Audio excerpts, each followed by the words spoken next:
If there's one thing that's for sure, it's that central banks are truly smart. They caused the crisis and really capitalized on it. They allowed massive fraud to take place, and as the financial system was about to collapse, they swooped in and came to the rescue. Of course, they suggested that they will back off at some point, but the truth is that the central bankers are now owners of the world.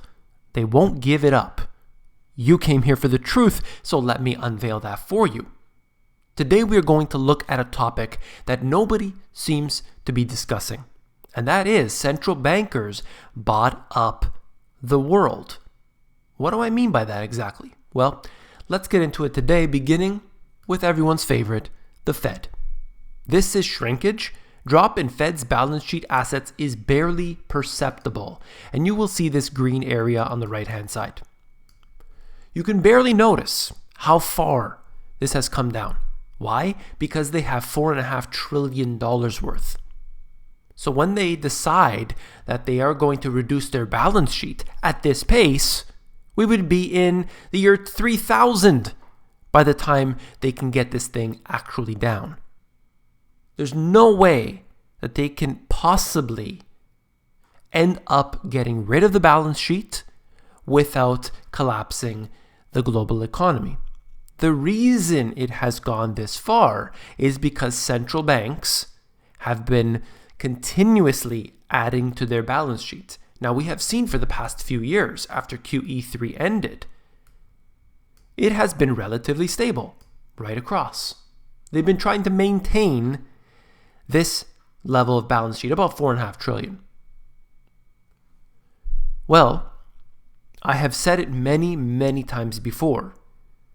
As long as globally we have central banks printing, the money will find its way into things like US equities, maybe they'll go into real estate, maybe any other bubble. So let's take a look at other central banks as well. Most central banks are expanding their assets more than making up for any shrinkage by the Fed. Major central banks' assets grew by $1.6 trillion in the last 12 months. Remember that I have told you this many times before. It's not just the Federal Reserve that we need to watch if we're looking at the US. Because you can see the Swiss National Bank, the Bank of Norway, and others printing money and buying US shares. So we can have that continue to rise. Equities can rise further as long as central banks are printing money. It depends on how they do it, what exactly they're buying, and so on. What difference will it make if the Fed cuts back by $10 billion per month? Almost nothing, not even enough to be considered a rounding error. Global central banks now have $21.7 trillion in assets. And that figure is heading to $24 trillion by next September, according to these calculations. How is that normal? They suggest here. And that's what they call normalization of the balance sheets. They've talked about this before and how they've planned on doing this, but here we are in 2018 and we haven't seen that. Like it says right here, $1.6 trillion have been added in the last year. I showed you the so-called predictions of these different central banks that they would cut back on their money printing to the tune of $1 trillion throughout 2018. That would collapse the global economy, there's no doubt. At least it would start the event. But they haven't done that. They've been adding, because if they don't, everything is going to fall, and they know that. Well, there are different programs done by different central banks. The Federal Reserve bought one type of so-called asset. The Swiss National Bank bought another. Look at the ECB. They're bailing out all the corporations using their CSPP program. All right. Well, here at the bottom, they're talking about how big the balance sheets have become compared to GDP. And these are excessive no matter how you look at it. All right. Switzerland has 127% of their GDP. It's massive. And that's one that I really want to cover today because they're one of the biggest shareholders of US equities. And that's not normal. And I want to get to my overall point here, but hang in there for a minute. I just want to give you some facts first. Switzerland got a lot wealthier in 2017 thanks to its central bank's emergence as a major money manager with nearly $800 billion in their portfolio of foreign stocks and bonds. They expect to report an annual profit of $55 billion last year, a staggering sum equal to 8% of the country's GDP. By comparison, the Fed were to run a profit of a similar scale relative to the US economy, it would be about $1.5 trillion. It goes on. Think about a central bank that prints money out of thin air, buys up shares, pushes those up higher, and then the US corporations end up reaping the rewards of that. Or is it the central bank ultimately reaping the rewards?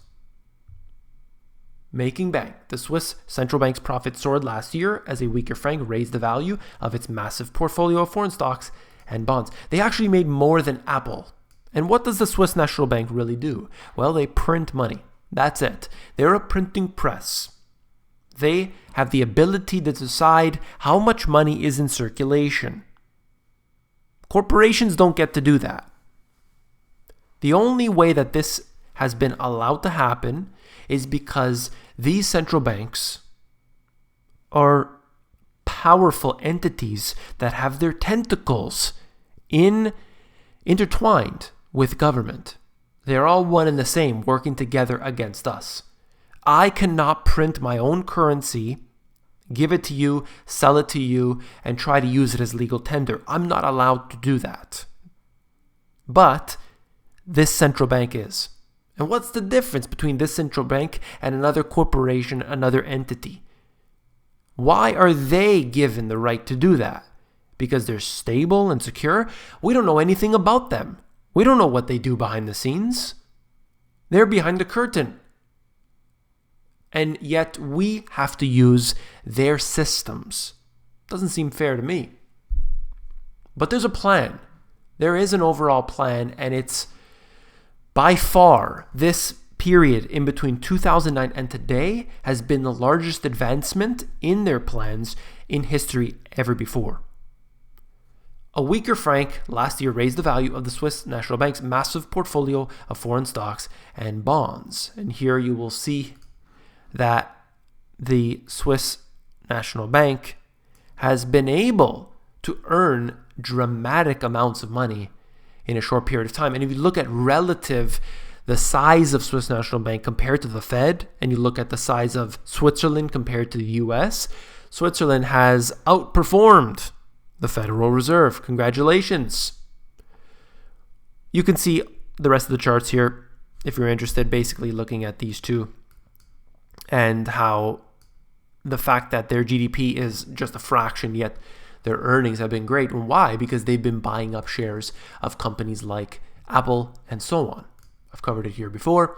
By the way, if you're interested on seeing what the Swiss National Bank owns exactly, you can do that.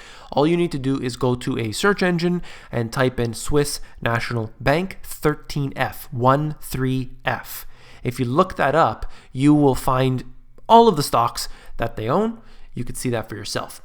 Now, switching over to the Bank of Japan, they spent $7.8 billion on ETFs, tracking the country's shares last month, the largest amount ever.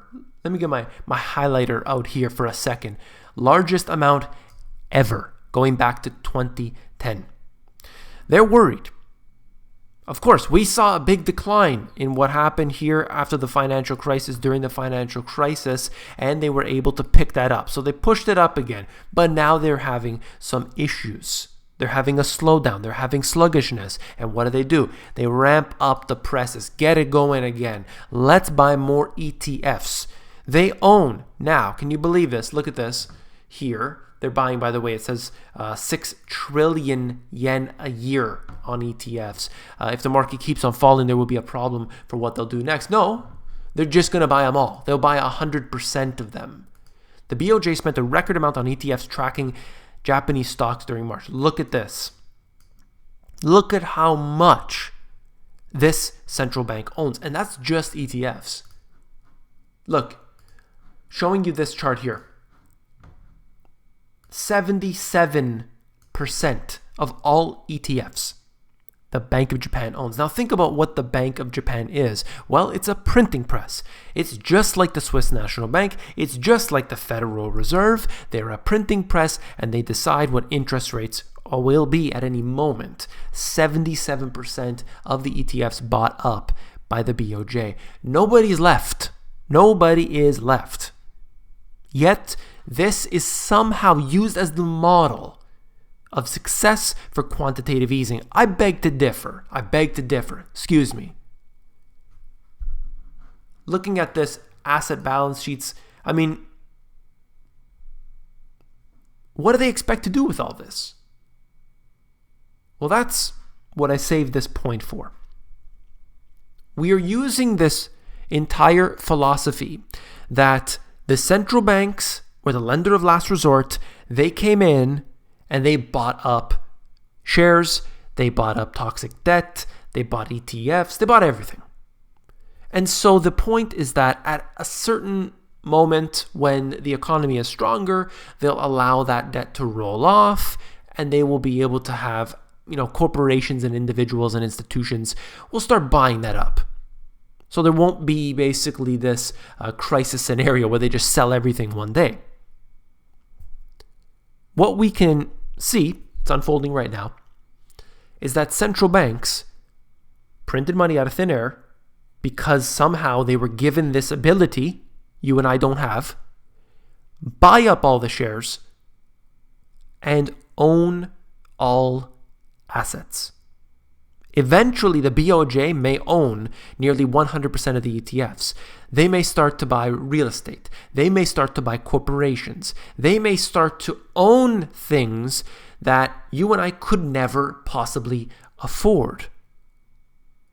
Think about how scary this is. When central banks are buying up infrastructure, corporations, and they're basically owning everything around the world, all on fake fiat garbage. This is truly an intelligent plan. Cause the crisis, provide the solution. People, you ask 90% of people, I guarantee you, if they own stocks or all their money is in their household, they will say, print that damn money. I don't want to lose my assets. I'm scared. I'm worried. And all I want is for everything to keep going on. I want status quo. I don't want stocks to go down. I don't want to lose quote unquote money. Well, as a result, you have allowed them to continue this scheme. This is a genius plan. And it's going ahead perfectly. And they're ahead of schedule. In the last decade, essentially, we have seen central bankers being able to have a leap so far ahead where they were able to do before. And they're going to own everything one day. If you found this video informative, please give me a thumbs up. Last but not least, if you found the video informative, I know that you will find my books, The Money GPS, and my newer release, Global Economic Collapse, even more informative. You can actually flip through these books. If you go over to Amazon, there's a look inside feature. It's going to allow you to flip through the pages of these books to see if you like them. Take care.